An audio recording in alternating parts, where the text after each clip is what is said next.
চাওক বাৰিষা আহিছে আৰু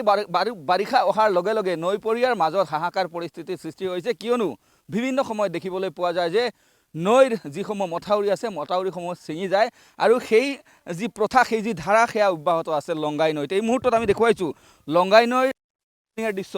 যি খহনীয়া এক প্ৰকাৰ আতংকগ্ৰস্ত কৰিছে এই সংশ্লিষ্ট এলেকা। এয়া হৈছে বিদ্যানগৰ এলেকা, নীলাম বজাৰ আৰক্ষী থানাৰ অন্তৰ্গত বা দক্ষিণ কৰিমগঞ্জ সমষ্টিৰ অন্তৰ্গত বিদ্যানগৰ এলেকা, যি এলেকাৰ লোক এই মুহূৰ্তত আতংকগ্ৰস্ত হৈছে কিয়নো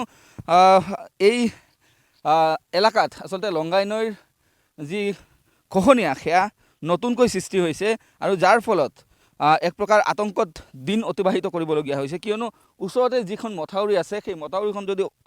কিছু দেখুৱাই নিৰ্মলে যে যিহেতু খহনীয়া অব্যাহত আছে যাৰ ফলত এটা সময়ত আচলতে সেই মথাউৰিত গৈ স্পৰ্শ কৰিব আৰু স্পৰ্শ কৰিলে এক প্ৰকাৰ হাহাকাৰ পৰিস্থিতিৰ সৃষ্টি হ'ব। যিহেতু বাৰিষা সোমাইছে আৰু বাৰিষা সোমোৱাৰ লগে লগে এনেদৰে বিভিন্ন নৈ উপনৈৰ এই ধৰণৰ সংসাৰী ৰূপ আমি দেখিবলৈ পাইছোঁ বা পাওঁ, সততে দেখা পাওঁ। আচলতে এনে এক পৰিস্থিতিৰ মাজত ৰাইজ সম্পূৰ্ণৰূপে আতংকগ্ৰস্ত কিয়নো এই যিখন নৈ আছে লংগাই, এই নৈৰ বিভিন্ন প্ৰান্তত এনেধৰণৰ পৰিৱেশ পৰিস্থিতি সদায় হৈ থাকে, কিন্তু তথাপিও আচলতে বিভাগীয় কৰ্তৃপক্ষই সময়োপযোগী যিখিনি পদক্ষেপ সেয়া গ্ৰহণ নকৰাৰ অভিযোগ উত্থাপন হয় বাৰে বাৰে। কেৱল এইটো ঠাই নহয়, নীলাম বজাৰ এলেকাৰ কালিবাৰী ৰোড এলেকাত আৰু এনেও ভয়ংকৰ পৰিস্থিতি আছে, ইয়াতকৈও আৰু অধিক ভয়ংকৰ পৰিস্থিতি য'ত এখন ঘৰ আচলতে ওলমি আছে, এনে অৱস্থাত আছে। এক প্ৰকাৰ সংসাৰী ৰূপ অব্যাহত আছে লংগাই নৈৰ। ইয়াৰ স্থানীয় লোকসকলৰ সৈতে কথা পাতিম আমি, যিহেতু বৰ্তমানে বাৰিষা সমাগত, বাৰিষা সোমাইছে, ইয়াৰ লগে লগে এনেধৰণৰ পৰিস্থিতিৰ উদ্ভাৱনা হৈছে। हाँ, वो कुछ दिन से एक्चुअली ये आसपास के पड़ोस के लोग कॉल किए थे। जैसे मैंने इस बार जो हमारे आंचलिक पंचायत में मैंने हिस्सा लिया था, तो जिसमें मैं मतलब जैसे ही जीत हासिल किया उसके बाद ही मेरे पास ये नौबत आया कि ये जो बांध है जो ये कम्प्लीटली ये मतलब ये नदी जो है वो पूरा लेके जा रहा था। तो लोगों ने मुझे कॉल किया और उसके बाद मैं आया इधर और आके मैंने देखा कि ये जो हालत है, ये हालत बहुत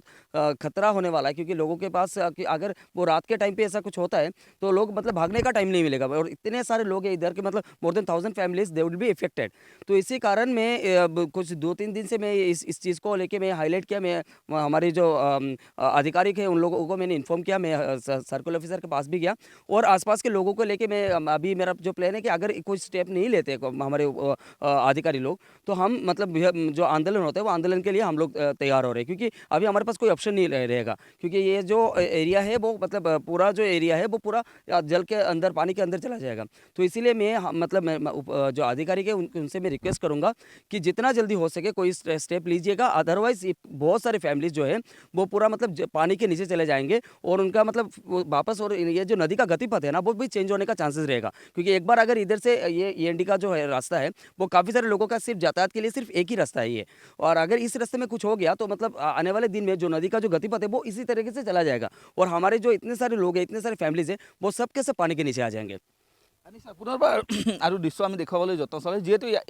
এইটো ঠাইত আচলতে খহনীয়াৰ সৃষ্টি হৈছে। বিশেষকৈ নৈৰ যি খহনীয়া, এই খহনীয়াৰ ফলত নৈৰ গতিপথ সলনি হোৱাৰ আশংকা ইয়াৰ স্থানীয় লোকসকলে ব্যক্ত কৰিছে। গতিকে সকলোৱে উল্লেখ কৰিছে যে বিভাগীয় কৰ্তৃপক্ষই যদি খুব সময়োপযোগী এওঁলোকে পদক্ষেপ গ্ৰহণ নকৰে তেতিয়াহ'লে অনাগত দিনত এই যি অৱস্থা সেয়া আৰু যথেষ্ট ভয়ংকৰ হ'ব, আৰু যাৰ ফলত যি মথাউৰি আছে মথাউৰি যাৰ ফলত আচলতে প্ৰভাৱিত হ'ব। আৰু যদি মথাউৰি সম্পূৰ্ণৰূপে খহি যায় তেতিয়াহ'লে যে বানপানী এক বিভীষিকাময় পৰিৱেশৰ সৃষ্টি কৰিব, সেয়া কিন্তু এই দৃশ্য দেখিলে অনুমান কৰিব পৰা যায়। গতিকে ইয়াৰ স্থানীয় লোকসকলে উল্লেখ কৰা অনুসৰি যদি বিভাগীয় কৰ্তৃপক্ষই অতি শীঘ্ৰে এই ক্ষেত্ৰত ব্যৱস্থা গ্ৰহণ নকৰে তেতিয়াহ'লে এওঁলোক আচলতে বাধ্য হ'ব যে আন্দোলনৰ পথত গতি কৰিবলৈ এওঁলোক বাধ্য হ'ব। সেয়েহে বিভাগীয় কৰ্তৃপক্ষৰ এই মুহূৰ্তত সকলোৱে দৃষ্টি আকৰ্ষণ কৰিছে।